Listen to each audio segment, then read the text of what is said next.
ربي جل الله ما في قلبي غير الله لا إله إلا الله محمد رسول الله আউযু বিল্লাহি মিনাশ শাইতানির রাজিম বিসমিল্লাহির রহমানির রহিম আসসালামু আলাইকুম ওয়া রাহমাতুল্লাহি ওয়া বারাকাতুহু। আল্লাহর রহমানির রহিমের নামের সঙ্গে আপনাদের সকলের মঙ্গল কামনা করে সাপ্তাহিক অনুষ্ঠান মাসাইল জিন্দেগি বাংলায় আমি রওশন আলী নাশাদ আপনাদের সকলকে স্বাগতম জানাই। আজকের অনুষ্ঠানে আমি সর্বপ্রথম আপনাদের পাঠানো অডিও মেসেজ প্লে করব, তারপরে আপনাদের পাঠানো টেক্সট মেসেজ পড়ার চেষ্টা করব। তো আসুন, যেমন আমরা সবাই অবগত যে আমাদের প্রশ্নের উত্তর সদাই আমরা কোরআন ও হাদিস ও আহলে বাইত আলাইহিমুসসালামের শিক্ষার আলোকে পেয়েছি। সুতরাং আসুন, সদায়ের মতো আজকেও আমাদের স্টুডিওতে আমাদের মাঝখানে রয়েছেন জনাব মাওলানা শেখ সাবির রেজা সাহেব কিবলা। তো আসুন ওনাকে স্বাগতম জানাই এবং বিনা কোনো ভূমিকায় সরাসরি অনুষ্ঠান শুরু করি। আসসালামু আলাইকুম ওয়া রাহমাতুল্লাহি ওয়া বারাকাতুহু। মাওলানা সাহেব, ওয়ালাইকুম আসসালাম ওয়া রাহমাতুল্লাহি ওয়া বারাকাতুহু। আজকের দোয়াটি তেলাওয়াত করার জন্য আমি আপনাকে অনুরোধ জানাই এবং সঙ্গে আজকের 13ই রমজানের যেগুলো ইসলামিক ইতিহাসে ঘটিত হয়েছিল সেই বিষয়ে যদি আপনি অল্প সংক্ষিপ্তে যদি ব্যাখ্যা করতেন, সঙ্গে আজকের যেগুলো মানে করণীয় বা ইম্পর্টেন্ট আমাল বা নামাজ বা দোয়া সেগুলো যদি আপনি কিছু বলতেন তাহলে আমরা সকলে উপকৃত হতাম। জাযাকাল্লাহ রওশন ভাই, অনেক অনেক ধন্যবাদ জানাই আপনাকে। আসসালামু আলাইকুম ওয়া রাহমাতুল্লাহি ওয়া বারাকাতুহু। আমার প্রিয় দর্শকবৃন্দ, যেমন প্রিয় ভাই রওশন আলী নাশাদ সাহেব আপনাদেরকে বললেন, পবিত্র রমজান মাস চলছে আর আমাদের সোলো প্রোগ্রামে আমরা সবসময় প্রতিদিনের দোয়া বা ওই রাত্রের নামাজ বা ওই দিনের ইসলামিক ইভেন্টস বা ইতিহাস আপনাদেরকে শোনাচ্ছি। তো আসুন আজকের দিনের দোয়া পড়ি ও তার ব্যাখ্যা করি। বিসমিল্লাহির রহমানির রহিম। আল্লাহুম্মা তাহহিরনি ফীহি মিনাদ দানাসি ওয়াল আকযার ওয়া সাব্বিরনি ফীহি আলা কায়নাতিল আকদার ওয়া ওয়াফিকনি ফীহি লিত-তুকা ওয়া সুহবাতিল আবরার বিআউনিকা ইয়া কুররাতা আইনিল মাসাকিন। হে আমার প্রতিপালক আল্লাহ রাব্বুল আলামিন, আজ আমাকে পবিত্র করুন, পাক করুন। তাহহিরনি ফীহি মিনাদ দানাসি ওয়াল আকদার, সমস্ত প্রকারের জঘন্যতা এবং নোংরামো থেকে আমাকে পাক করুন বা পবিত্র রাখুন। ওয়াসাব্বিরনি ফীহি আলা কায়নাতিল আকদার, আর আমার নসিবে যেটা লেখা হয়েছে আমাকে তার উপরে রাজি রাখুন, মানে আমি যেন আমার নসিব বা আমার ভাগ্যের উপরে রাজি থাকি। ওয়াফিকনি ফীহি লিত-তুকা ওয়া সুহবাতিল আবরার, আর আজকের দিনে আমাকে আল্লাহ তাকওয়া অবলম্বন করার তৌফিক দান করুন এবং নেকুকারদের সঙ্গী বা সাথী করুন। আপনার যারা নেক বান্দা ভালো মানুষ, আমি যেন তাদের সঙ্গে ওঠা বসা করতে পারি, তাদের সোহবাত ইখতিয়ার করতে পারি। বিআউনিকা ইয়া কুররাতা আইনিল মাসাকিন, আপনার সাহায্যের মাধ্যমে আপনি তো সমস্ত মিসকিন অসহায়দের সহায়দাতা বা সহকারী, আপনি আমার সহায় হন, আমাকে শান্তি দান করুন। আমি আজকে যেন পবিত্র নফস ইখতিয়ার করতে পারি, সমস্ত প্রকারের অন্যায় পাপ জঘন্যতা এবং নোংরামো থেকে দূরে থাকতে পারি এবং আমি যেন আমার নসিবের উপরে রাজি থাকি আর তাকওয়া অবলম্বন করে আল্লাহর নেক বান্দাদের সঙ্গী বা সাথী হতে পারি। আল্লাহ রাব্বুল আলামিন আমাদের সকলের পক্ষে আজকের দোয়াকে কবুল করুন, আমিন। এবারে আজকের রাত 14ই রমজানের রাত, সুতরাং আজকের রাত্রে 6 রেকাত নামাজ পড়তে বলা হয়েছে।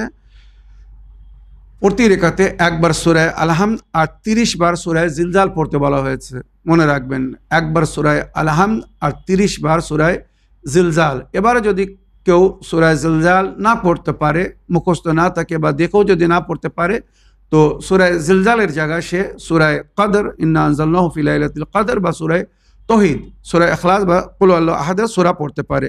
মনে রাখবেন আজকের রাত্রে 6 রেকাত নামাজ দু রেকাত করে পড়তে হবে। নিয়ত হবে আমি 14ই রমজানের রাত্রের 2 রেকাত নামাজ পড়িতেছি কুরবাতান ইলাল্লাহ। প্রতি রেকাতে সূরা আল-হামদের পরে 30 বার সূরা জিলজাল। যদি সূরা জিলজাল কেউ না পড়তে পারে তো তার জায়গায় সে সূরা কদর বা সূরা তৌহিদও পড়তে পারে। এবারে আজকের দিনের যে ইসলামিক ইভেন্টস যেটা উল্লেখ হয়েছে, আইয়ামুল বাইস মানে সাদা দিন যাকে বলা হয়, দিন রাত প্রায় জ্যোতি থাকে, মানে রাত্রে ফুলমুন থাকে বলে ওটাকে আইয়ামুল বাইস বলা হয়েছে। তো 13, 14 এবং 15 এই 3 দিন আমাদেরকে দোয়ায়ে মুজির পড়তে বলা হয়েছে। নবী করিম সাল্লাল্লাহু আলাইহি ওয়াসাল্লাম পবিত্র কাবা ঘরে মোকামে ইব্রাহিমের ওখানে আল্লাহর উপাসনায় ব্যস্ত ছিলেন, সেই সময় এই দোয়া নিয়ে জিবরাইল আমিন আসেন। আর এই দোয়ার ফজিলাতে যেটা জিকির হয়েছে, যদি কেউ 13, 14 এবং 15 রমজান, মনে রাখবেন আজকে, কালকে এবং পরশু 3 দিন যদি কেউ দোয়ায় মুজির পড়ে, তো আল্লাহ রাব্বুল আলামিন তার পূর্বের সমস্ত গুনাহকে ক্ষমা করে দেবেন, তার পূর্বের গুনাহকে ক্ষমা করে দেবেন। আর এখানে রওয়ায়াত বলছে, যদি তার গুনাহ বৃষ্টির ফোঁটার সমান হয় না কেন, কত ফোঁটা বৃষ্টি হয় আমরা জানি না, তো এখানে রওয়ায়াত বলছে, चाहे उसका गुनाह बारिश के कतरों के बराबर, दरख्त के पत्तों के बराबर, सहरा के रेती के बराबर क्यों ना हो, মানে বৃষ্টির একটা ফোঁটার সমান হোক না কেন, বা গাছের পাতার সমান হোক না কেন, বা মরুভূমির বালির সমান হোক না কেন, মরুভূমির কত বালি রসন ভাই আমরা, তার মানে অসংখ্য যদি গুনাহ থাকে, যদি থাকে তাও হয়তো সে ক্ষমা পেতে পারে। এই দুয়ার এত ফজিলত বা এত বরকত, মনে রাখবেন জাহান্নামের আগুন থেকে মুক্তি পাওয়ার জন্য এই দোয়াটি আল্লাহ নিজের নবীকে দিয়েছিলেন তার উম্মতকে শিক্ষা দেওয়ার জন্য। তো মাওলানা সাহেব, এই দোয়াটা কি কোনো নির্দিষ্ট সময় আছে যে নাকি শুধু নামাজে মাগরিবাইনের পরে এই দোয়াটা পড়াটা ভালো? খুব সুন্দর প্রশ্ন রওশন ভাই। এটা সকাল, মানে 13 রমজানের সকাল থেকে সন্ধ্যার মধ্যে, দিনের দোয়া তো সকাল থেকে সন্ধ্যার মধ্যে যে কোনো সময় পড়তে বলা হয়েছে। সকালের নামাজের পরে পড়তে পারেন, মাগরিবের নামাজের আগ পর্যন্ত যে কোনো সময় যখন সুযোগ হবে তখন আপনারা এই দোয়াটি পড়তে পারেন। মনে রাখবেন দোয়ায়ে মুজির খুব বেশি 10 থেকে 15 মিনিট লাগবে দোয়াটি পড়তে, আর খুব সহজ ভাষায় দোয়া, মনে রাখবেন। আর এই দোয়ার অন্য যে ফজিলতগুলো জিকির হয়েছে, যে সমস্ত প্রকারের রোগ থেকে আরোগ্য হওয়ার জন্য যদি কেউ এই দোয়া পড়ে নিয়াত করে, তো সে রোগ থেকে মুক্তি পাবে। ঋণ শোধের জন্য কেউ নিয়াত করে দোয়া পড়লে তার ঋণ শোধ হবে। ওইরূপ জীবনে সুখ শান্তি পাওয়ার জন্য কেউ যদি এই দোয়া পড়ে, তার সুখ শান্তি পাবে, এবং তার আল্লাহ গায়েব থেকে মদত করবে, ধন দৌলত বৃদ্ধি করে দেবে, এবং সমস্ত প্রকারের দুঃখ কষ্ট থেকে বা জালিম অত্যাচারীদের থেকে রক্ষা পাওয়ার জন্য এটা একটি সুন্দর দোয়া। আশা করি এই যে দোয়াটি বললাম, এই দোয়াটি পড়তে ভুলবেন না। আর এরপরে যখন আপনারা নিজেদের জন্য দোয়া করবেন, আমাদেরকেও দোয়ায় স্মরণে রাখবেন। আর আজকের দিনের দ্বিতীয় ইভেন্ট যেটা ইতিহাসে লেখা হয়েছে, নবী এবং আলে নবীর শত্রু মানে চরম শত্রু ছিল হাজ্জাজ বিন ইউসুফ, বানু উমাইয়ার হাকিম ছিল বা রাজ্যপাল ছিল ইরাকে এবং হেজাজে।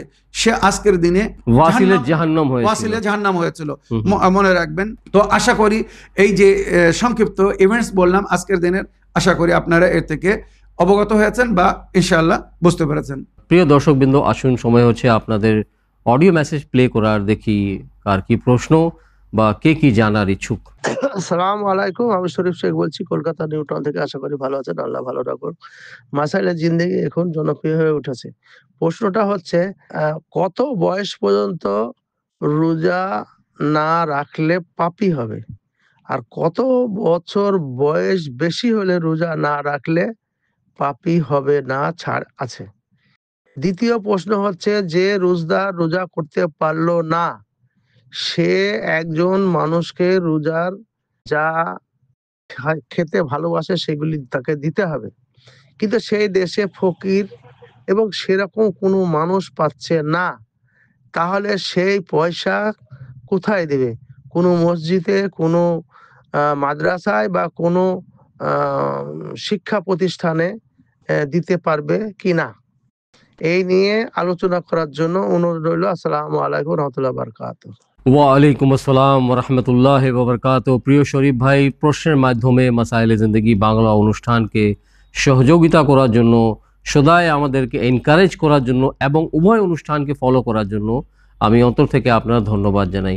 আমাদের নিয়মিত দর্শক প্রিয় শরীফ ভাইয়ের প্রশ্ন, যে রোজার অ্যাকচুয়ালি উনি প্রশ্নটা খুব কমপ্লেক্স করে দিয়েছেন। সিম্পল প্রশ্ন এটা, যে মানে রোজা রাখার বয়স কখন স্টার্ট হয়, বা যদি কেউ বৃদ্ধ হয়ে যায়, বেশি বৃদ্ধ হওয়ার জন্য তার জন্য কোনো রিল্যাক্সেশন আছে? প্রশ্নের সঙ্গে আরেকটি প্রশ্ন করেছেন, যদি কেউ যদি রোজা না রাখতে পারে কোনো মানে উচিত কারণে, তার জন্য ফিদিয়া দিতে হবে। তো এই ফিদিয়াটা যদি দেয়, আর সেই দেশে বা সেই জায়গায় যদি ফিদিয়া নেওয়ার মতন লোক থাকে না, কেউ গরিব বা দরিদ্র থাকে না, এই টাকাটা ও মানে কোথায় দিতে পারবে? ওয়ালাইকুম আসসালাম রহমতুল্লাহি ওয়া বারাকাতুহু। আমার প্রিয় শরীফ ভাই, যেমন রওশন ভাই বলেছেন, আপনি সবসময় আমাদেরকে সুন্দর প্রশ্নের মাধ্যমে সহযোগিতা করছেন, উভয় অনুষ্ঠানকে সুন্দরভাবে ফলো করছেন। আল্লাহ রাব্বুল আলামিন আপনার নেক তৌফিকাতে বৃদ্ধি করুন। তো আমার প্রিয় শরীফ ভাই, যেমন রওশন ভাই আপনার প্রশ্নটাকে ইজি করে দিয়েছেন। রোজা ফরজ হবে পুরুষের উপরে 15 বছর বয়সে। মনে রাখবেন, একটা ছেলের বয়স যখন 15 বছর হয়ে যাবে তখন তার উপরে রোজা ফরজ হবে, এটা এজ হিসাবে, বয়স হিসেবে। তবে তার আগে যদি সে সাবালক হয়ে যায়, মানে বালিগ হয়ে যায়, ইসলামে আসল পদ্ধতি বা নিয়ম হচ্ছে ছেলে বালিগ হয়ে গেলে বা মেয়ে বালিগ হয়ে গেলে, বালেগা হয়ে গেলে তার উপরে রোজা ফরজ হবে। তো মেয়েরা 9 বছরে বালেগা হয়ে যায়, সাবালক হয়ে যায়, আর ছেলেরা 15 বয়সে ইসলামিক হিসাবে সাবালক হয়ে যায়, বালিগ হয়ে যায়। তবে এর আগেও হয়তো সম্ভবত বালিগ হতে পারে। বালিগ হয়ে গেলে তার উপরে রোজা ফরজ হয়ে যাবে, নামাজ ফরজ হয়ে যাবে। মেয়েদের জন্য 9 বছর বয়স আর ছেলেদের জন্য 15 বছর বয়স। আর বৃদ্ধকালের জন্য কোনো টাইম লিমিট বলা হয়নি, বছর হিসেবে বলা হয়নি। বৃদ্ধকালে অনেকেই আছে যারা 80 বছর পর্যন্ত রোজা রাখছে। রওশন ভাই, 80 বছর বয়স হয়ে গিয়েছে আর সুন্দরভাবে রোজা রাখছে। তো যদি কেউ রোজা রাখতে সক্ষম হয়, 80-90 বছর পর্যন্ত রোজা রাখতে পারবে। আর যদি সে বৃদ্ধকালে শারীরিক দুর্বলতার কারণে যদি রোজা না রাখতে পারে, ক্ষুধা পিপাসা হয়তো সহন করার শক্তি নেই, 60 বছরও হতে পারে, 70 বছরও হতে পারে শরীফ ভাই, এর জন্য কোনো টাইম লিমিটেড নেই। তো সুতরাং যখন তার জন্য অসুবিধা হয়ে যাবে, মানে রোজা রাখা একটা কষ্টদায়ক হয়ে যাবে, যদি সে ডাক্তার হয়তো মানা করছে, ক্ষুধা পিপাসা সে সহন করতে পারছে না, তখন সে রোজা ছেড়ে দেবে।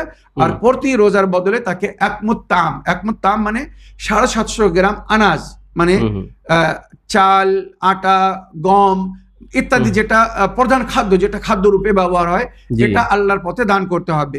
এবারে আপনি প্রশ্ন করেছেন যে এক দেশে বা কোনো জায়গায় কোনো মানুষ রোজা রাখতে পারছে না, সে এই ফিদিয়া বাইর করছে, কিন্তু তার দেশে, তার এলাকায় কোনো প্রাপ্য ব্যক্তি পাচ্ছে না। এগুলো কিন্তু শরীফ ভাই কোনো মমিন ব্যক্তিকে, মোমেনাকে দিতে হবে, প্রয়োজনীয় মমিন বা মোমেনাকে দিতে বলা হয়েছে।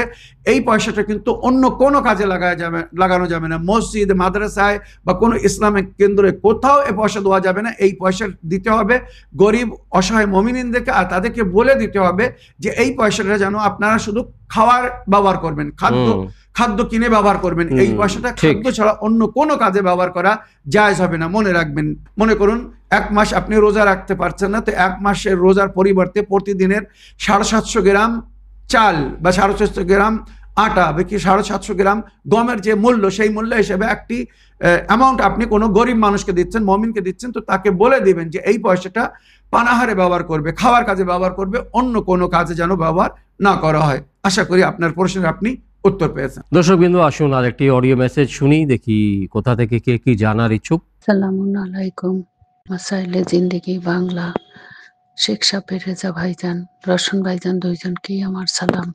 আশা করি আপনারা ভালো আছেন, সুস্থ আছেন। ভালো থাকুন, সুস্থ থাকুন। আল্লাহ রাব্বুল আলামিন আপনাদের সবসময় সুস্থ রাখুক, ভালো রাখুক।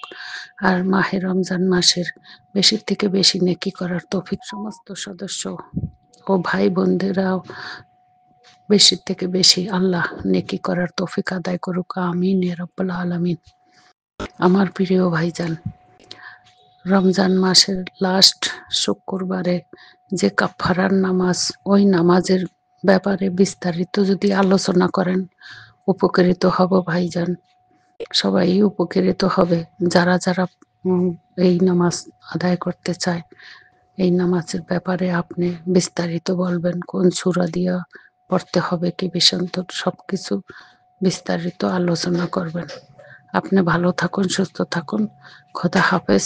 ওয়ালাইকুম আসসালাম ওয়া রাহমাতুল্লাহি ওয়া বারাকাতুহু। প্রিয় আপা, প্রশ্নের মাধ্যমে মাসাইলে জিন্দেগি বাংলা অনুষ্ঠানকে সহযোগিতা করার জন্য এবং নিয়মিত উভয় অনুষ্ঠানকে ফলো করার জন্য, আমাদেরকে প্রশ্নের মাধ্যমে সহায় করার জন্য আমি অন্তর থেকে আপনার ধন্যবাদ জানাই। মৌলানা সাহেব, আমাদের নিয়মিত দর্শক, আমরা হয়তো গত অনুষ্ঠানে এই বিষয়ে আলোচনা করেছিলাম। ওয়ালাইকুম আসসালাম ওয়া রাহমাতুল্লাহি ওয়া বারাকাতুহু। আমার প্রিয় আপা, এ বিষয়ে আমি এর আগেও বলেছি, আপনার প্রশ্নের উত্তরেও বলেছিলাম। কিছু মুসলমানদের, কিছু মুমিনদের একটা ধারণা আছে, যদি কেউ জুমাতুল বিদায় 4 রাকাত নামাজ পড়ে তো তার পূর্বের সমস্ত কাজা নামাজ মাফ হয়ে যাবে। ভাই, এটা কিন্তু পরিপূর্ণ একটি মিথ্যা এবং জালি রওয়ায়াত, তৈরি করা রওয়ায়াত। হ্যাঁ, কিছু বুজুর্গানে দিন ওনারা লিখেছেন এটা কাজা মাফ হবে না, যেটা আমার আহলে সুন্নাত ভাইদের দারুল ইফতা একটা বিশেষ কেন্দ্র ফতোয়া দেওয়ার, কিন্তু ওখান থেকে ওনারাও বলেছেন যে কাজা নামাজ মাফ হবে না। তবে কাজা নামাজ জন্য যে একটা পেনাল্টি, যাকে আমরা বলি কাফারা, যে একটা পেনাল্টি নামাজ কাজা করার জন্য, ওই পেনাল্টি হয়তো আল্লাহ ক্ষমা করে দিতে পারে, এটাও কিন্তু হয়তো। আর আমাদের মুস্তাহিদিন মানে বিশেষ করে আয়াতুল্লাহ সিস্তানি সাহেবের কাছে যখন এই নামাজের সম্পর্কে জিজ্ঞাসা করা হয়েছে, তো উনি পরিষ্কার লিখেছেন নিজের বইতে, বলেছেন যে আহলে বাইতের থেকে, নবীর আহলে বাইতের থেকে এমন কোন নামাজ উল্লেখ হয়নি যে 4 রাকাত নামাজ পড়লে তার কাজা নামাজ মাফ হয়ে যাবে না। কাজা নামাজ যেটা কাজা হয়েছে, অসুস্থ থাকার কারণে হোক বা কোনো মজবুরিতে হোক, ঘুমিয়ে থাকার কারণে হোক, যে কোনো কারণে যে নামাজ কাজা হয়েছে সে কাজা নামাজ তাকে আদায় করতে হবে। এবারে এখানে এই নামাজের একটা পদ্ধতি যেটা বলা হয়েছে যে জুমাতুল বেদায় 4 রাকাত নামাজ পড়তে হবে 1 সালাম, মানে জোহরের নামাজের মতো বা আসরের নামাজের মতো। প্রতি রেখাতে সূরা আল-হামদ 1 বার, 7 বার আয়াতুল কুরসি আর 15 বার সূরা কাউসার পড়তে হবে। যদি কেউ এইভাবে 4 রাকাত নামাজ পড়ে তো আল্লাহ তার গুনাহের জন্য এটা কাফারা করে দেবে। কাফারা করে দেবে মানে পেনাল্টিটা যেটা এক্সট্রা গুনাহ সেটা হয়তো আল্লাহ মাফ করে দেবে, হয়তো এটা মাফ করতে হবে। এই রওয়ায়াতটা কিন্তু আমি পরিষ্কার বলছি, আমি কোনো অথেন্টিক বইয়ের মধ্যে পাইনি, বা আমাদের ধর্মগুরুরা, মুফতিগণেরা বা আমার আহলে সুন্নাত ভাইদের কোনো বিশেষ রওয়ায়াতের বই, ওই বইয়ের মধ্যে কিন্তু এটা উল্লেখ হয়নি। আর ওনাদের কাছে যখন ইস্তেফতা করা হয়েছে, ফতোয়া জিজ্ঞাসা করা হতো, ওনারাও এই কথা বলেছে যে এমন কোনো নামাজের উল্লেখ নেই যে 4 রাকাত নামাজ পড়লে তার সমস্ত কাজা নামাজ আদায় হয়ে যাবে বা তার সমস্ত গুনাহ মাফ হয়ে যাবে। আমার প্রিয় বোন, আশা করি আপনার প্রশ্নে আপনি উত্তর পেয়েছেন। প্রিয় দর্শকবৃন্দ, আসুন আরো একটি অডিও মেসেজ প্লে করি, দেখি কার কি প্রশ্ন, কোথা থেকে কে কি জানার ইচ্ছুক। আসসালামু আলাইকুম হুজুর, পূর্ব বর্ধমান থেকে বলছি। হুজুর, আমি খায়রুন্নিসা বলছি। হুজুর, বলছি যে রবিবার সোমবারই তো এপিসোডটা হচ্ছে না, তো যদি শুক্রবারের এপিসোডে যদি রোজা মাসের নামাজ দোয়াটা যদি বলে দিতেন তাহলে উপকৃত হতাম। আপনি ভালো থাকবেন, সুস্থ থাকবেন, আল্লাহ রাব্বুল আলামিন আপনাকে ভালো রাখুক, আমার রোশন আলী ভাইজান ভালো থাকুক। এই প্রশ্ন আমি মাসালে জিন্দিগিতে রাখছি। ভাইজান একটু বললে আমরা যারা জান্নাতে চাবি বইটি পাই নাই তারা আমরা উপকৃত হতাম। আসসালামু আলাইকুম ওয়া রাহমাতুল্লাহি ওয়া বারাকাতুহু। ওয়ালাইকুম আসসালাম ওয়া রাহমাতুল্লাহি ওয়া বারাকাতুহু। প্রিয় আপা, প্রশ্নের মাধ্যমে মাসাইলে জিন্দেগি বাংলা অনুষ্ঠানকে সহযোগিতা করার জন্য, নিয়মিত উভয় অনুষ্ঠানকে ফলো করার জন্য এবং আমাদেরকে সদায় দোয়ায় স্মরণে রাখার জন্য আমি অন্তর থেকে আপনার ধন্যবাদ জানাই। ওয়ালাইকুম আসসালাম রহমতুল্লাহ বারাকাত। আমার প্রিয় বোন, এর আগেও আমি বলেছি যে রমজান মাসেও আমাদের অনুষ্ঠান নিয়মিত, যেমন রমজানের আগে টেলিকাস্ট হচ্ছিল ওইভাবেই টেলিকাস্ট হবে। শনিবার এবং রবিবার এই দুদিন টেলিকাস্ট হবে না। তো এই দুদিনের ইসলামিক ইভেন্টস জানার জন্যে বা ওই 2 রাতের নামাজ জানার জন্যে বা দোয়া জানার জন্যে আমি শুক্রবারের এপিসোডে চেষ্টা করব শনিবার এবং রোববারের নামাজ বলে দেওয়ার জন্য। যেমন আমি এখন বলে দিচ্ছি, আজকে 13ই রমজান, আজকের রাত হবে দিনগত রাত 14 রমজানের রাত। তো ওই আজকের রাতের কত রেখাত নামাজ পড়তে হবে, কিভাবে পড়তে হবে বলে দিয়েছি। আগামীকাল শনিবার 14 রমজান হবে আর দিনগত রাত হবে 15 রমজানের রাত। তো আগামী রাত্রে মানে 15ই রমজানের রাত্রের নামাজ হবে 4 রেখাত নামাজ। মনে রাখবেন, 15ই রমজানের রাত্রের 4 রেখাত নামাজ হবে, 2 রেখাত পড়তে হবে। প্রথম 2 রেখাতে সূরা আল-হামদ পড়ার পরে 100 বার সূরা তাওহীদ কুল আল্লাহু আহাদ পড়তে হবে। আর দ্বিতীয় 2 রেখাতে সূরা আল-হামদ পড়ার পরে 50 বার সূরা কুল আল্লাহু আহাদ পড়তে হবে। মনে রাখবেন, এইভাবে 15ই রমজানের রাত্রের নামাজ পড়তে হবে। আর 14 রমজানের ইসলামিক বিশেষ ইভেন্টসের মধ্যে যেটা জিকির হয়েছে, জানাবে মুখতারে সাকাফি, যিনি কারবালার রক্তের শহীদদের রক্তের প্রতিশোধ নেওয়ার জন্য উঠেছিলেন, ওনাকে হত্যা করা হয়েছিল, ওনাকে কাতল করা হয়েছিল 14 রমজানে, ওনার শোকের দিন বা দুঃখের দিন। আর তারপরে আসবে 15ই রমজান। মনে রাখবেন, 15ই রমজান ইমামে হাসান আলাইহিস সালামের শুভ জন্মদিবস, ইনশাআল্লাহ রবিবার পড়ছে। তো ওই দিনে আমাদের কোনো এপিসোড টেলিকাস্ট হবে না, তাই আমি 16ই রমজানের এপিসোডে ইনশাআল্লাহ ইমামে হাসান আলাইহিস সালামের সংক্ষিপ্ত জীবনী বা ওনার কিছু মূল্যবান বাণী আপনাদের সামনে তুলে ধরার চেষ্টা করব। তবে 15ই রমজানের দিনগত রাত হবে 16ই রমজানের রাত। ওই রাত্রে যদি কেউ নামাজ পড়তে চান তো 12 রেখাত নামাজ পড়তে হবে। মনে রাখবেন, 15ই রমজানের দিনগত রাত হবে 16ই রমজানের রাত।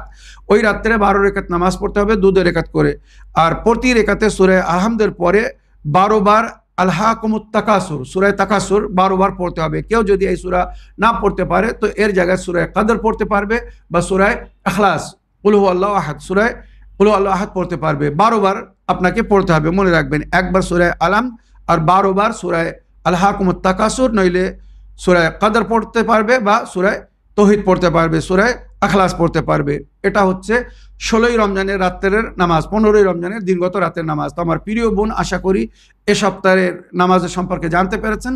আগামী সপ্তাহের মাসাইলে জিন্দেগি বাংলাতে যদি আবার প্রশ্ন করে স্মরণ করিয়ে দেন যে হুজুর শনিবার এবং রোববারের নামাজ সম্পর্কে বলে দিন, তো ইনশাল্লাহ আগামী মাসাইলে জিন্দেগির বাংলাতেও আমরা এইভাবেই বলে দেবো ইনশাল্লাহ। আশা করি আপনার প্রশ্নের আপনি উত্তর পেয়েছেন। এরপরেও যদি কোনো আপনাদের অসুবিধা হয় তাহলে আপনারা একটি কিতাব জান্নাতের চাবিকে রেফার করতে পারেন। তলে দেওয়া স্ক্রিনে আমার ভাইগুলোর নাম আছে, নাম্বার আছে, ওনাদেরকে কন্ট্যাক্ট করে আপনারা জান্নাতের চাবি বই নেওয়ার জন্য চেষ্টা করুন, যাতে মাহে রমজানের আপনারা সকল আমাল আঞ্জাম দিতে পারেন বা আমাল করতে পারেন। জাযাকাল্লাহ রসমাই, অনেক অনেক ধন্যবাদ। আপনি সবার সমস্যার সমাধান করে দিয়েছেন। জি জি, মানে এই যে রসমাই বললেন জান্নাতের চাবি বই, এই বইটি যদি কারোর কাছে থাকে তো আলহামদুলিল্লাহ রমজান মাসের কোনো আমালের জন্য তাকে চিন্তা করতে হবে না। প্রতিদিনের দোয়া, প্রতি রাতের নামাজ, প্রতিদিনের আমাল, বিশেষ আমাল, শবে কদরের আমাল বা বিশেষ সমস্ত কিছু ওখানে পেয়ে যাবেন। জিয়ারাত আছে, সবকিছু পেয়ে যাবেন। প্রিয় দর্শকবৃন্দ, আসুন আর একটি অডিও মেসেজ শুনি, দেখি কার কি প্রশ্ন।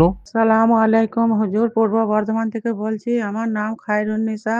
হুজুর, আমি মাসালা জিন্দিগিতে প্রশ্ন রেখেছিলাম, আলহামদুলিল্লাহ আমি খুবই খুশি, আমি উত্তর পেয়েছি। হুজুর, আমি আবারও একটি প্রশ্ন রাখছি। যারা চোখ কাটায় তারা কিভাবে নামাজে সেজদা করতে পারবে, কিভাবে উযু করতে পারবে, নামাজ কদিন চোখ কাটানো হলে পড়তে পারবে, একটু আমি জানতে চাইছি হুজুর। আমার চোখ ডিস্টার্ব করছে, তো একটু বলবেন। আপনি ভালো থাকবেন, সুস্থ থাকবেন, আল্লাহ রাব্বুল আলামিন আপনাকে ভালো রাখুক। আমার রোশনিল ভাইজান, আমার সাবির ভাইজান ভালো থাকবেন। এই প্রশ্ন আমি মাসালে জিন্দিগিতে রাখলাম। আসসালামু আলাইকুম ওয়া রাহমাতুল্লাহি ওয়া বারাকাতুহু। ওয়ালাইকুম আসসালাম ওয়া রাহমাতুল্লাহি ওয়া বারাকাতুহু। প্রিয় আপা, প্রশ্নের মাধ্যমে মাসাইলে জিন্দেগি বাংলা অনুষ্ঠানকে সহযোগিতা করার জন্য আমি অন্তর থেকে আপনার ধন্যবাদ জানাই। ওয়ালাইকুম আসসালাম ওয়া রাহমাতুল্লাহি ওয়া বারাকাতুহু। আমার প্রিয় বোন, এই কিছুদিন আগে আমারও চোখের অপারেশন হয়েছে। তো যখন চোখের অপারেশন হয় তো একদিন কি দুদিন হয়তো চোখের ওপরে পাট্টি লাগানো থাকে। তো যখন চোখের ওপরে পাট্টি লাগানো থাকবে সেই সময় যদি আপনি অজু করতে চান, অজুয়ে জেবিরা করতে হবে। জেবিরা মানে যতটুকু ধোয়া সম্ভব হবে সেইগুলো ধুতে হবে, আর যেটা ধোয়া সম্ভব হবে না তার উপরে ওই ভিজে হাত লেগিয়ে দিতে হবে, যথেষ্ট। যদি ওটা পাক পবিত্র হয় তো সরাসরি ওর উপরে হাত ঘষে দেবেন, হাত লাগিয়ে দেবেন। আর যদি ওটা পাক না হয়, মনে করুন কোনো নাপাক হাত দিয়ে যদি কাজ হয়, তো সেক্ষেত্রে একটা পাক রুমাল বা কোনো কাপড় দিয়ে তার উপরে মাসা করে দেবেন। এটাকে অজুয়ে জেবিরা বলে, মনে রাখবেন।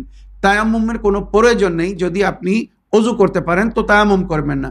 তায়াম্মুম কখন করতে বলা হয়েছে? যখন ধোয়া সম্ভব না বা কোনো নাপাক নাজিস হাত দিয়ে ওটাকে তো লাগানো হয়েছে, তো সেক্ষেত্রে বলা হয়েছে অজুয়ে জবিরা প্লাস তায়াম্মুম করবেন, ওই যে নাজাসাতের জন্য, আর কিছু না। তো এই জন্য আমি বললাম যে আপনি যখন চোখের অপারেশন করাবেন, একসঙ্গে তো দুই চোখের অপারেশন হয় না, এক এক করে হয়। তো যে চোখের অপারেশন হবে সেটা বাদ দিয়ে বাকি চেহারাটা আস্তে আস্তে অল্প অল্প পানি নিয়ে ধুয়ে দেবেন, কোনো অসুবিধা নেই। জোরে পানি দিতে হবে তার কোনো শর্ত না। হাত ভিজিয়ে নিয়ে সামান্য পানি পৌঁছে দেবেন, সমস্ত জায়গায় পানি পৌঁছে যাবে, আপনার অজু হয়ে যাবে। চেহারা ধোবেন, ডান হাত বা হাত ধোবেন, মাথার মশা করবেন, দুই পায়ের মশা করবেন, ডান হাত দিয়ে ডান পায়ের আর বাম হাত দিয়ে বাম পায়ের মশা করবেন। এইভাবে আপনার অজু হয়ে যাবে। যদি অজু সম্ভব না হয় সেক্ষেত্রে তায়াম্মুম। এবার আপনি নামাজ কিভাবে পড়বেন? কেননা চোখের অপারেশন হলে রশন ভাই ডাক্তাররা ঝুঁকতে মানা করে, মানে আপনি যেন ঝুঁকে সেজদা করবেন না। আমাকেও কিন্তু বলা হয়েছে। তো আমি 24 ঘন্টা, আমাকে 3 দিন বা অনেক অনেক সময় 7 দিনের জন্য বলা হয়েছে যে 7 দিন আপনি ঝুঁকে সেজদা করবেন না। কিন্তু আমার মন মানছিল না বলে আমি একদিন তো সেজদা তুলে, মানে কপালে সেজদা ধরে সেজদা করতাম। মানে এটাই কিন্তু খুব উপকারী। যে সেজদার উপরে আমরা সেজদা করি, মাটির সেজদা, ওইটা হাতে নিবেন, রুকুর জন্য সামান্য একটু ঝুঁকে যাবেন, আর সেজদা করার সময় ওই সেজদাটা নিজের কপালে ধরে সেজদার দোয়া পড়বেন, সুবহানাল্লাহ সুবহানাল্লাহ সুবহানাল্লাহ সুবহান রাব্বিয়াল আলা ওয়া বিহামদি। এইভাবে একবার সেজদার দোয়া পড়লেন, আবার সেজদাটা আলাদা করে নিলেন, আবার আল্লাহু আকবার বলে সেজদা কপালের সঙ্গে ধরলেন, দ্বিতীয় সেজদার দোয়া পড়লেন, তারপরে আবার সেজদাটা সামনে রেখে দিলেন। এইভাবে আপনি বসে নামাজ পড়তে পারবেন। যদি দাঁড়িয়ে পড়তে অসুবিধা হয়, রুকু সেজদা করতে অসুবিধা হয়, আপনি বসে নামাজ পড়তে পারবেন, কোনো অসুবিধা নেই। আশা করি আপনার প্রশ্নে আপনি উত্তর পেয়েছেন। আল্লাহ রাব্বুল আলামিন আপনাকে পরিপূর্ণ সুস্থতা দান করুন। প্রিয় দর্শকবৃন্দ, আসুন আর একটি অডিও মেসেজ শুনি, দেখি কার কি প্রশ্ন। আসসালামু আলাইকুম ভাইজান, আমি পূর্ব বর্ধমান থেকে বলছি। আমার নাম খায়রুন্নিসা। মাসালে জিন্দিগিতে আমি প্রশ্ন রাখছি। আমার সাবির ভাই, আমার রোশন আলী ভাইজান, আপনারা ভালো থাকবেন, সুস্থ থাকবেন। আল্লাহ রব্বুল আলামিন আপনাদেরকে ভালো রাখুক। ওই চ্যানেলের দর্শক ভাই বোনেরা ভালো থাকুক, আল্লাহ তাদের রোজা ভালো কাটাক। ভাইজান, আমি একটি বিষয় জানতে চাইছি। আমি নামাজ পড়ি, যেভাবে যত রিকাত নামাজ আপনি বলেছেন তত রিকাত আমি আদায় করার চেষ্টা করি। ভাইজান, আমি যখন তসবি করি, ওই যে রাজিতে বিল্লাহি সূরা বাকারার শেষ 3 আয়াত এই একটু একটু যায় ঘটে, এইগুলো সব আমি পা জড়ো করে আমি বসে পড়তে পারি না। এইগুলো নামাজের পর আমি পাটা আমার বাঁ দিকে মেলে দিয়ে আমি এইগুলো সব করি। তা পা তো সামনে দিয়ে মেলা হয়ে যাচ্ছে, তা আমার কি গুনাহ হবে? ভাইজান একটু বলবেন, আমার পায়ে যন্ত্রণা করে, আমার নার্ভের সমস্যা আছে। ভাইজান, আর একটি প্রশ্ন রাখছি, যে মানুষ মারা গেলে নিজের আত্মীয় স্বজনই হোক কি পাড়া প্রতিবেশী হোক কি বাইরে গ্রামে আত্মীয় হোক, বলে যে মানুষ মারা গেলে শুনে 2 রাকাত নামাজ পড়তে হয়। এই নামাজ কি নিয়ত করতে হয়, কোন সূরা দিতে হয়, কোন টাইমে পড়তে হয়? একটু যদি বিস্তারিত আলোচনা করতেন তা ভালো হতো। আমি পড়তাম, লোকে আমাদের এইখানে মারা যাবে আর বলবে 2 রাকাত নামাজ পড়োগা, 2 রাকাত নফল নামাজ পড়োগা। তা সাহস করে পড়তে পারি না। আপনার কাছ থেকে সবই তো শিখছি আল্লাহর রহমতে। তা আপনি এটা একটু বলবেন। আপনি ভালো থাকবেন, সুস্থ থাকবেন, এই প্রশ্ন আমি মাসালে জিন্দিগিতে রাখলাম। আসসালামু আলাইকুম রহমতুল্লাহি ওয়া বারাকাতুহু। আল্লাহুম্মা সাল্লি আলা মুহাম্মাদ ওয়া আলা আলি মুহাম্মাদ। ওয়ালাইকুম আসসালাম রহমতুল্লাহ ববরকাত। প্রিয়া আপা, সুন্দর প্রশ্নের মাধ্যমে মাসাইলে জিন্দেগি বাংলা অনুষ্ঠানকে সহযোগিতা করার জন্য এবং আমাদের উভয়কে দোয়ায় স্মরণে রাখার জন্য, সকল টিমকে দোয়ায় স্মরণে রাখার জন্য এবং নিয়মিত উভয় অনুষ্ঠানকে ফলো করার জন্য অন্তর থেকে আমি আপনার ধন্যবাদ জানাই। ওয়ালাইকুম আসসালাম রহমতুল্লাহি ওয়া বারাকাতুহু। আমার প্রিয় বোন, আপনি আপনার অডিওতে 2টি বিষয় জানতে চেয়েছেন। প্রথম বিষয় ছিল যে আপনি হয়তো অনেক সময় পা জড়ো করে সড়ো করে দোয়া পড়তে পারছেন না, তো নামাজের পরে আপনি পা লম্বা করে তখন দোয়া পড়তে হচ্ছে। তো আপনি ওইভাবে দোয়া পড়তে পারবেন কি না? নিঃসন্দেহে পারবেন। লা ইকাল্লিফুল্লাহু নাফসান ইল্লা উসআহা। কোনো নফসকে আল্লাহ তার ক্ষমতার বাইশি কষ্ট দেন না। সুতরাং আপনি যদি পা জড়ো করে সড়ো করে দোয়া না পড়তে পারেন তো কেবলার দিকে পা করে বসবেন না। যেমন আপনি বলেছেন বাঁ দিকে বা ডান দিকে যে কোনো একদিকে পা লম্বা করে দিয়ে কেবলার দিকে সামান্য মুখ করে দোয়া পড়ুন, কোনো অসুবিধা নেই। ওইভাবে দোয়া পড়লে বা কোরআন তেলাওয়াত করলে আল্লাহ কবুল করবেন। তবে কেবলার দিকে পা করা মানে একটু বেয়াদবি মনে হয়, তো কেবলার দিকে পা করবেন না। বাকি ডান দিকে বা বাম দিকে একটু পা করে পা লম্বা করে আপনি দোয়া পড়তে পারবেন, মোনাজাত করতে পারবেন, কোনো অসুবিধা নেই। এবারে আপনার দ্বিতীয় প্রশ্ন ছিল যদি কেউ মারা যায় তো সেই মাইয়াতের জন্য আমাদেরকে 2 রাকাত নামাজ পড়ার জন্য বলা হয়েছে। তো ওই নামাজটি আপনি কখন পড়বেন, কিভাবে পড়বেন? তো আমার প্রিয় বোন, ওই নামাজটিকে শরীয়তের ভাষায় নামাজে ওয়াহশাতে কবর বলা হয়েছে। যখন কোনো ব্যক্তি মারা যায় তো প্রথম রাত ওই ব্যক্তির জন্য খুব ভয়ঙ্কর হয়, খুব কষ্টের রাত হয়। সুতরাং ওই রাত্রে আমাদেরকে মৃত ব্যক্তির জন্য নেকি করতে বলা হয়েছে, সাদকা দিতে বলা হয়েছে, আর সালাতুল ওয়াহশা মানে নামাজ ওয়াহশাত পড়তে বলা হয়েছে। এটা বিশেষ করে বড় ছেলের জন্যে। তবে যদি অন্যরা কেউ পড়তে চায় পড়তে পারবে, আর এর সওয়াব মরহুমকে দান করবে, যাতে কবরে প্রথম রাত্রে তার কষ্ট না হয় বা সে যেন ওয়াহশাত মানে একটা ভয়ঙ্কর অবস্থা হয়, সেই ভয়ঙ্কর অবস্থা থেকে সে যেন মুক্তি পায়। এই নামাজ একটা সুন্দর রূপ ধারণ করে তার কাছে আসবে আর তার জন্য শান্তির কারণ হবে। সে প্রথম রাত্রে কবরে ভয় পাবে না। তাই একে সালাতুল ওয়াহশা বলা হয়েছে বা নামাজে ওয়াহশাতে কবর বলা হয়েছে। এর নিয়ম হচ্ছে যে ব্যক্তি মারা গিয়েছে ওই ব্যক্তি যখন তাকে দাফন করা হবে, মারা যাওয়ার সঙ্গে সঙ্গে না, কিন্তু যখন তার দাফন করা হবে দাফনের প্রথম রাত্রে এই 2 রাকাত নামাজ পড়তে বলা হয়েছে। মনে করুন কেউ আজকে মারা গিয়েছে আর আজকেই তাকে দাফন করা হয়েছে, তো আজকের রাত্রে ওই নামাজটি পড়তে বলা হয়েছে। কেউ যদি আজকে মারা যায় আর তাকে যদি আজকে দাফন না করা হয় তো আজকে নামাজ পড়া যাবে না। যেদিন দাফন করা হবে সেই দিন রাত্রে তার জন্য নামাজে ওয়াহশাতে কবর পড়তে বলা হয়েছে। আর এই নামাজটি 2 রাকাত। এর নিয়ত হবে আমি 2 রাকাত সালাতুল ওয়াহশা বা নামাজে ওয়াহশাতে কবর পড়িতেছি কুরবাতান ইলাল্লাহ। প্রথম রাকাতে সূরা আলহামদের পরে আয়াতুল কুরসি পড়তে বলা হয়েছে হুম ফিয়া খালিদুন পর্যন্ত।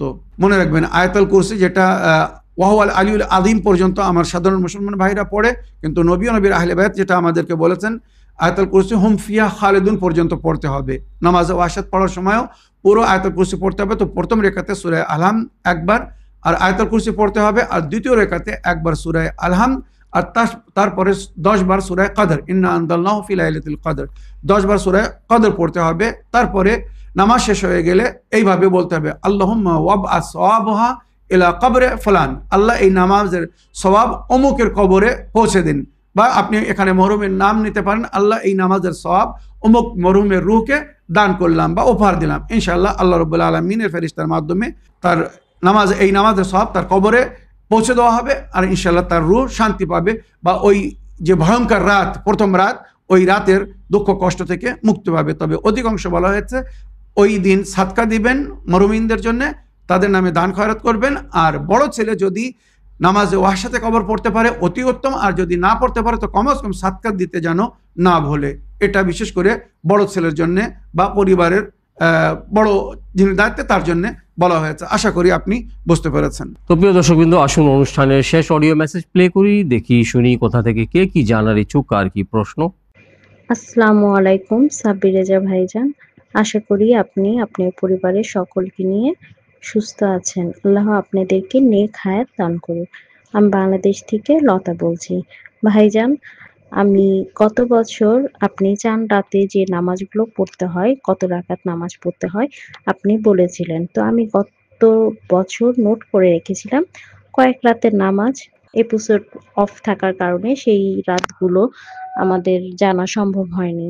তো আমি ওই রাত গুলো একটু আপনাকে অনুরোধ করছি, ওই রাতের নামাজ কতটুকু পড়া হয় আপনি এবছরও হয়তো বা বলবেন, তবু আমার অনুরোধ রইল যে এই রাতের নামাজগুলো যদি আপনি বলতেন তাহলে আমি উপকৃত হতাম। সপ্তম রাত, 13, 14 রাত, 21, 27, 28 রাত। আমি এই কয়েক রাতের নামাজ সম্পর্কে জানতে পারিনি।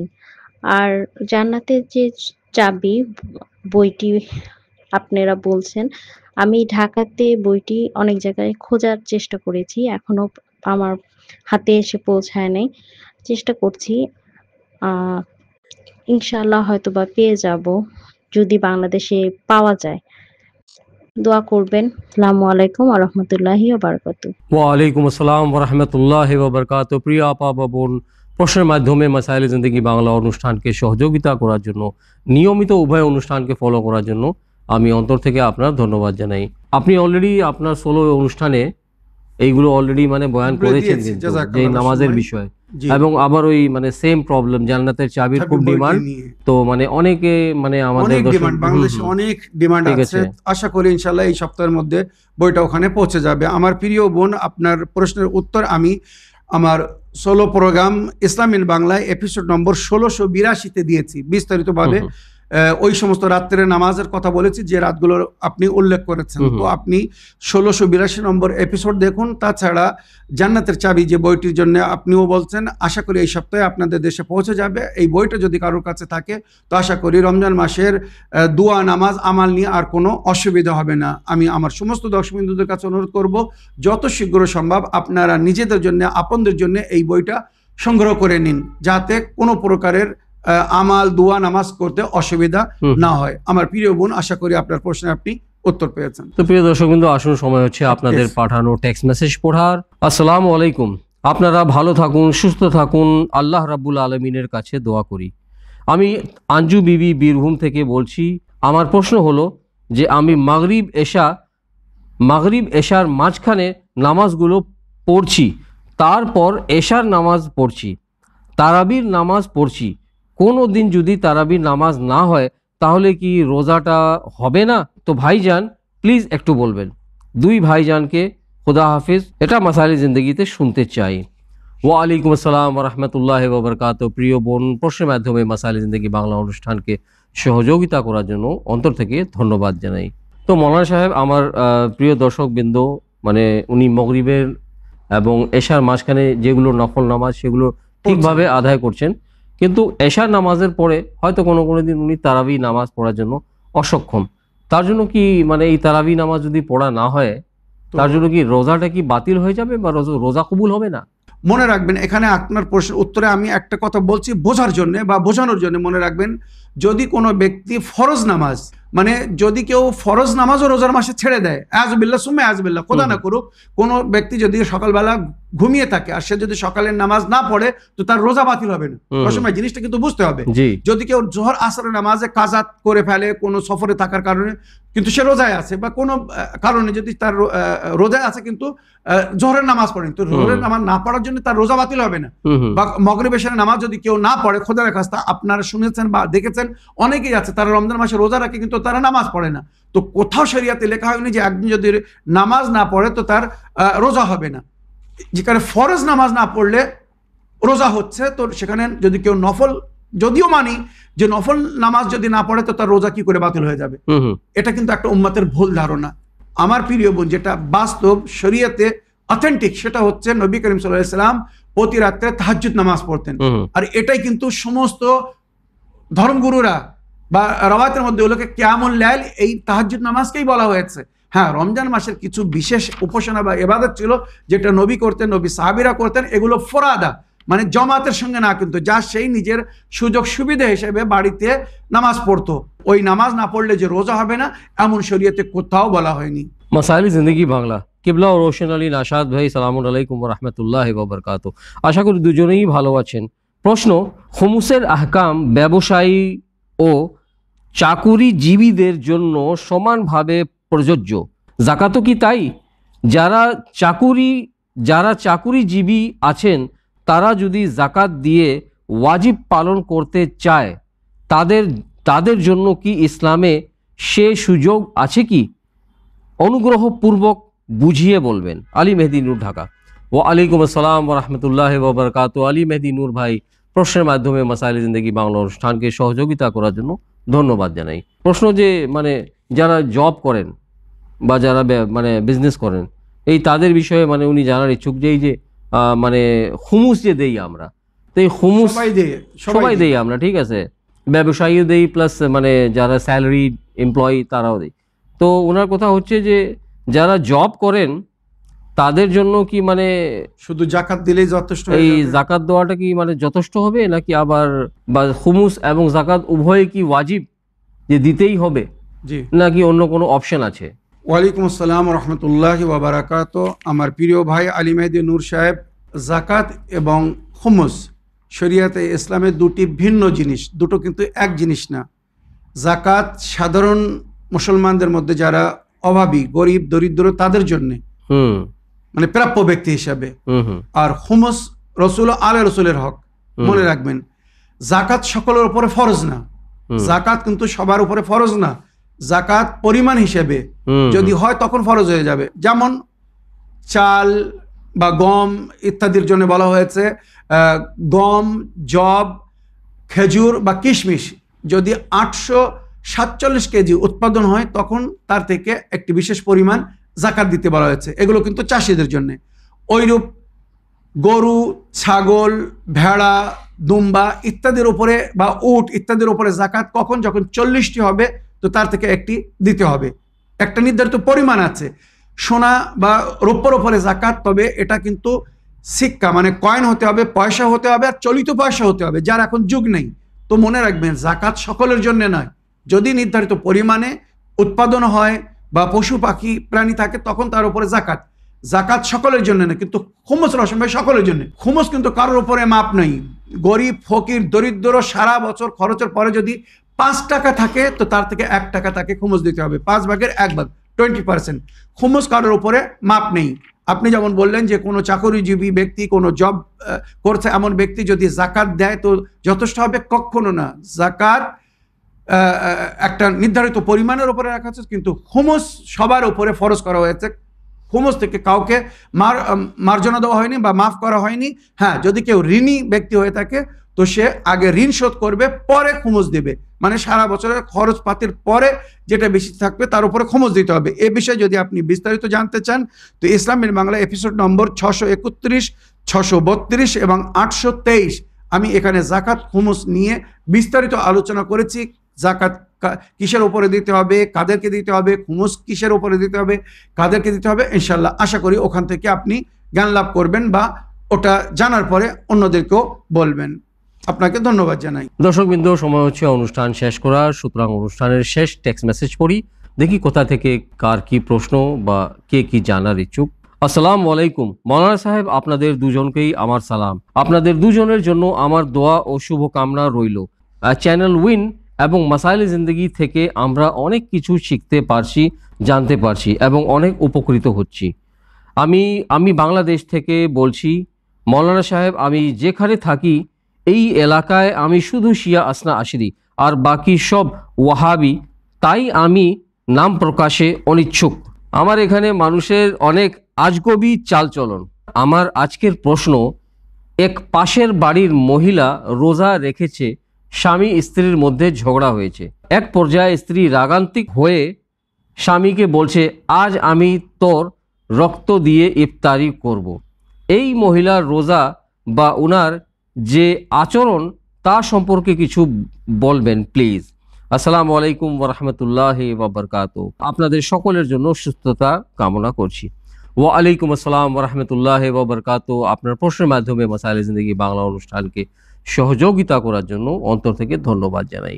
নামটা উল্লেখ করে নেই, বাংলাদেশের এক এলাকায় স্ত্রী বা মহিলা বসবাস করছেন, তার মানে পাশাপাশি নেইবার এমন স্টেটমেন্ট, মানে স্বামী স্ত্রীর মাঝখানে ঝগড়া হওয়ার পরে মানে স্ত্রী স্টেটমেন্ট দিয়েছেন যে আজকে আমি ইফতারি তো রক্ত দিয়ে করব। তো এই ধরনের মানে রোজা রেখে এই ধরনের মানে কথা বলা বা রাগ প্রকাশ করা বা রাগ হওয়া বা অভদ্র ভাষা বলা, এটা কি মানে রোজাটাকে এফেক্ট করবে? মৌলানা সাহেব শরীয়ত ইসলাম বা জাফরি মাসলাক এই বিষয়ে কি বলে? জাযাকাল্লাহ। ওয়ালাইকুম আসসালাম ওয়া রাহমাতুল্লাহি ওয়া বারাকাতুহু। আমার প্রিয় ভাই বা বোন, আপনি নিজের নাম ঠিকানা উল্লেখ করেননি, কোনো অসুবিধা নেই। তবে আপনি যে বিষয়ে জানতে চেয়েছেন ও বিষয়ে বলার জন্য আমি নবী করিম সাল্লাল্লাহু আলাইহি ওয়াসাল্লামের জীবনের একটি ঘটনা আপনাকে বলি, ছোট্ট ঘটনা।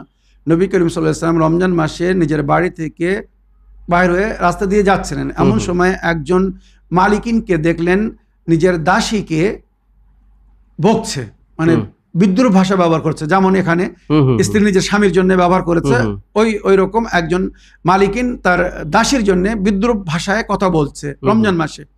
তো নবী করিম সাল্লাল্লাহু আলাইহি ওয়াসাল্লাম জানতেন, পরিচিত ছিল, তো নিজের এক সাহাবীকে বললেন, একে কিছু পানাহার দাও। তো তখন সঙ্গে সঙ্গে ওই মহিলা বলছে, আল্লাহর নবী, আমি রোজায় আছি, আপনি রমজান মাসে আমাকে পানাহার করতে বলছেন, পানাহার দিতে বলছেন, আমি তো রোজায় আছি। নবী করিম সাল্লাল্লাহু আলাইহি ওয়াসাল্লাম বললেন, তোমার রোজার কি লাভ? তুমি তোমার রোজাকে এমনিও শেষ করে নিয়েছো, তুমি যে বিদ্রুপ কথা বলছো, অভদ্র ভাষায় তোমার দাসীকে, খাদেমাকে সম্বোধিত করছো, তাকে যে গালি দিচ্ছ, যে ভাষা ব্যবহার করেছো, তোমার রোজা এমনিও শেষ হয়ে গিয়েছে। হাদিসের ভাষা বলা হয়েছে, এজা সুমতা ফালিয়াসুম সামআক ওয়া বাসারাক ওয়া ইয়াদাক ওয়া রিজলাক ওয়া লিসানাক ওয়া জামিআ জাওয়ারিহাক। যদি তোমরা রোজা রাখো তো তোমার চোখ, নাক, কান, হাত, জবান সব যেন রোজা রাখে। তো তুমি যখন জবান দিয়ে কটু কথা বলবে, তোমার জবানের রোজা চলে গেল। কান দিয়ে খারাপ জিনিস শুনবে, কানের রোজা চলে গেল। চোখ দিয়ে অভদ্র জিনিস দেখবে, হারাম জিনিস দেখবে, চোখের রোজা চলে গেল। হাত দিয়ে অশোভনীয় কাজ করবে, যেটা মানা, হাতের রোজা চলে গেল। পা দিয়ে ভুল পথে চলে গেলে তোমার পায়ের রোজা চলে গেল। থাকলো কি, শুধু পেট ক্ষুধায় যন্ত্রণা ভোগ করছে। তো এখানে বুঝতে হবে নবী করিম সাল্লাল্লাহু আলাইহি ওয়াসাল্লাম এই হাদিস বা এই ঘটনার মধ্যে আমাদেরকে কি বলছেন বা কি বুঝলাম, যে রোজা থেকে যদি কেউ রোজার সম্মান না করতে পারে, যেমন এই স্ত্রী নিজের স্বামীকে বলছে, আমি তোর রক্ত দিয়ে ইফতারি করব। কেউ কারো রক্ত দিয়ে ইফতার করতে পারে না বা করতে পারবে না, করবে না, এটা কিন্তু একটা অভদ্র ভাষা কথা। তো এর জন্য রোজা মানে সব কম হয়ে যাবে। এই ধরনের ভাষা ব্যবহার করা রমজান মাসে রোজার অবস্থায় মনে রাখবেন, মানা করা হয়েছে। আশা করি আমার প্রিয় ভাই বোন আপনার প্রশ্নের আপনি উত্তর পেয়েছেন বা বুঝতে পেরেছেন, এটা তাদেরকে শুনিয়ে দেবেন। মৌলানা সাহেব, আমি মাঝে মাঝে ভাবি যে সত্যি আমরা, বিশেষ করে আমি আমার ক্ষেত্রে বলি যে আমরা সৌভাগ্যবান যে এই অনুষ্ঠানটা শুরু করার পর থেকে মানে অসংখ্য মানুষদের, আমাদের দর্শকবৃন্দদের, ভাই বোনের আমরা দোয়ার মানে পাত্র হয়েছি। এটা মানে একটা মানে খুব মানে বলা যায় যে এটা সৌভাগ্য একটা। তো আপনি এই বিষয়ে কি বলেন মৌলানা সাহেব? আমি এই বিষয়ে শুধু এতটুকু বলতে চাই, যেটা আমাদের গুরুজনরা বলেছেন, যদি কোথাও থাকতে চাও তো কারোর অন্তরে থাকো, হুম হুম হুম হুম। আর যদি কিছু পেতে চাও তো ওহো। কারোর দোয়া পাও। সুবহানাল্লাহ, এটাই তোমার সুবহানাল্লাহ। জীবনের সফলতার প্রথম পরিচয়। হুম হুম হুম। যদি কারোর অন্তরে জায়গা পাও, কেউ হুম। যদি তোমাকে নিজের অন্তরে জায়গা দেয়, আর জি। কেউ যদি তোমার জন্য দোয়া করে, হুম হুম তো তুমি তার নজরে একজন সাফল্য ব্যক্তি। হুম হুম। আর এটাই আল্লাহ চায়। ঠিক ঠিক। আল্লাহ নিজের সমস্ত বান্দাদের জন্য এটাই চান যে আমরা যেন সকলের প্রিয় হতে পারি, আমরা যেন সকলের অন্তরে স্থান করতে পারি, আর সকলে যেন আমাদেরকে দোয়াতে স্মরণে রাখে। তো আলহামদুলিল্লাহ। অনুরোধ করছি, হুম হুম। এই পবিত্র রমজান মাসে আমাদের কথা শুনে যদি কেউ কোনো প্রকারের আঘাত পেয়ে থাকেন তো আমাদেরকে ক্ষমা করে দিবেন, আর নিশ্চয়ই। আশা করি আমাদেরকে দোয়াতে স্মরণে রাখবেন। তো আবার মানে আপনার ধন্যবাদ জানাই যে এই রোজার মাসে রোজা রেখে মাহে রমজানুল মোবারকে এই ব্যস্ততার মধ্যে আপনি এসে আমাদের সকল দর্শকবৃন্দদের, আমাদের ভাই বোনের প্রশ্নের উত্তর কোরআন ও হাদিস ও আহলে বাইত আলাইহিমুসসালামের শিক্ষার আলোকে দেওয়ার জন্য অন্তর থেকে আমি আপনার ধন্যবাদ জানাই। ইনশাআল্লাহ আগামী অনুষ্ঠানেও এসে আমাদের ভাই বোনের সকলের প্রশ্নের উত্তর দেওয়ার জন্য আপনি চেষ্টা করবেন। অবশ্যই রওশন ভাই, আলহামদুলিল্লাহ আপনার মতো সুন্দর ভাই সহযোগিতা করছেন, এবং আমাদের দর্শকবৃন্দরা ওনাদের জি। সুন্দর কমেন্টস বা মন্তব্য এবং Feedback। ওনাদের প্রশ্নের মাধ্যমে যে আমাদেরকে সহযোগিতা করছেন, এর জন্য অনেক অনেক ধন্যবাদ জানাই। আল্লাহ রব্বুল আলমীর কাছে আপনাদের সকলের জন্য নেক হায়াত এবং নেক হেদায়েত কামনা করি। আশা করি এইভাবে আমাদের উভয় অনুষ্ঠানকে সুন্দরভাবে নিজেদের মতামত বা প্রশ্নের মাধ্যমে সহযোগিতা করতে থাকবেন, এবং আমাদের উভয় দুই ভাইকে নিজেদের দোয়াতে স্মরণে রাখবেন। দর্শকবৃন্দ, সময় হচ্ছে অনুষ্ঠান শেষ করা। তো আশা করি ইনশাআল্লাহ এইভাবে আমাদের উভয় অনুষ্ঠান ইসলামিন বাংলা এবং মাসাইল জিন্দেগি বাংলাকে ফলো করতে থাকবেন। ইনশাআল্লাহ আশা করি আগামী অনুষ্ঠানে আপনাদের সকলের সঙ্গে সাক্ষাৎ হবে। তো এই বলে আজকের অনুষ্ঠান শেষ করার জন্য আপনাদের সকলের কাছে অনুমতি চাই। শুকরিয়া ও ধন্যবাদ। সালামুন আলাইকুম ওয়া রাহমাতুল্লাহি ওয়া বারাকাতুহু। حسبي ربي جل الله ما في قلبي غير الله لا إله إلا الله محمد رسول الله